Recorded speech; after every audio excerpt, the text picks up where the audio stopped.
scrambling around with the Honda CL500. When you see a path like this, don't worry, because this bike, it's actually a scrambler and it can go very easily after such type of roads. It's super plush, it has lots of leverage, so it's super maneuverable. You can ride it off-road, you can ride it standing, and the suspensions will cope with any type of road that you can throw at it. Woo! Back on the road, Honda CL500 back last fall in the EICMA show, and I was thinking, okay, this is another Honda Rebel, I dislike it, I don't want to ride it. But now that I'm on the saddle, it feels super different. It has a lively engine, it feels super maneuverable, and it looks great, and I'm having lots of fun with it.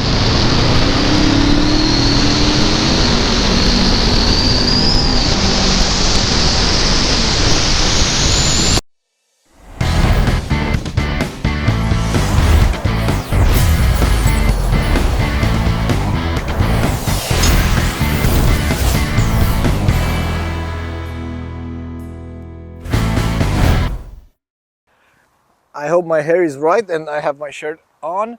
Everything is perfect for today. I have sun and I have a beautiful colored bike. It's the new Honda CL500. It's not like the Rebel. It's a different bike because it has a different frame, a higher stance, but not as high as would you expected.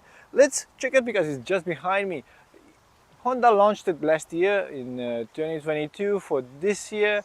And I have to say I was pretty amazed by the dareness of their looks, because it has that bench seat, that small tank with some cushions on each side, and there's always the rubber cushion on the front fork, high mounted exhaust. But inside the heart of this motorcycle, it's a twin-cylinder 500cc engine, A2 compliable, which delivers enough punch to put a smile on your face, and it's quite good for city use. What I like the most about this engine is that it's very versatile. You have it on the CB500R, you have it on the Rebel, and now you got it on this Scrambler, the CL500. Doesn't vibe at all. It feels quite punchy. Every time you roll the throttle, even in fifth gear, if you pick up at 50 kilometers an hour, the bike will start rolling. So that's a very good feeling, and it helps a lot if you're a novice. Nothing will scare you. You don't have riding modes, but the delivery is so smooth and so easy to use that you won't get any worries about this. The suspension system, it's pretty stock. You don't have any adjustments to do, only the preload for the rear.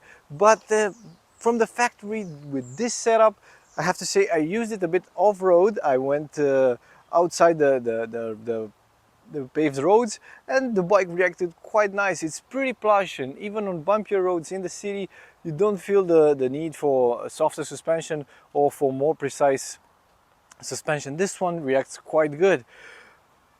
It's comfortable enough for you to use it every day. It's comfortable enough to go over potholes, but when it comes to the comfort level overall, the ergonomy, it's not as I want it to be, because I'm pretty tall and the foot pegs are mounted just in the area that I sit, so I have to bend my knees a lot.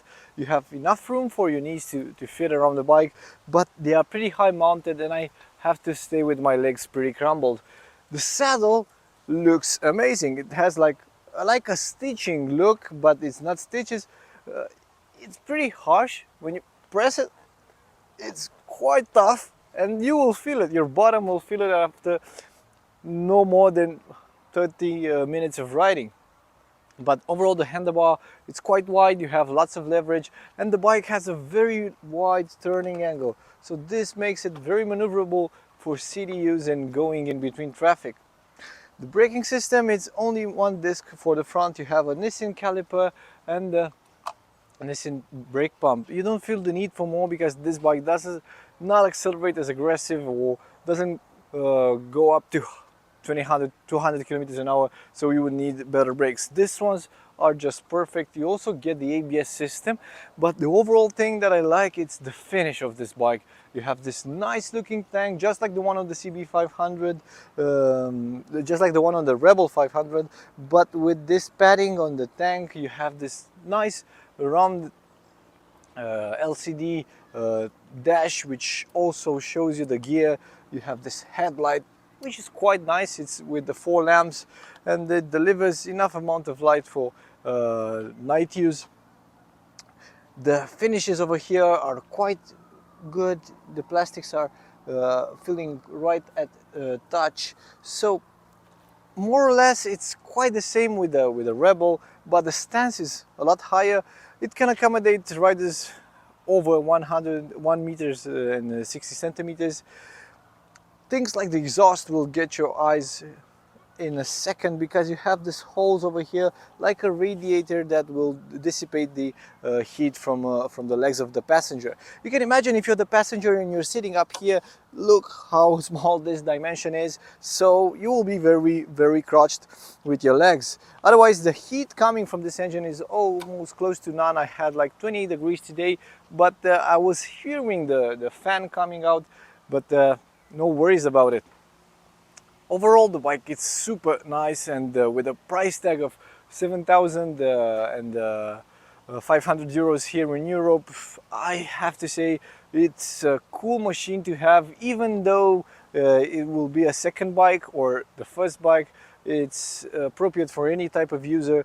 If you're a small rider, a novice rider, no worries, this bike will fit you like a glove.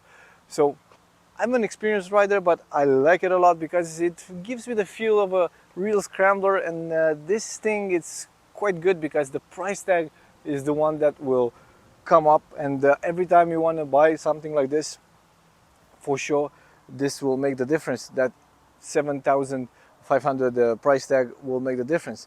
Check out the tires, because these are proper enduro tires. The Trail Max, they can do like 20% off-roading, 19-inch front wheel and 17 on the back.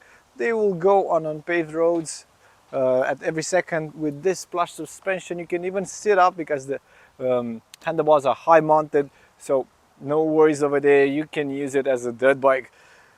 Overall, for me, the Honda CL500 was a bummer today. I loved it so much. I had a big smile on my face and enjoyed every second of it.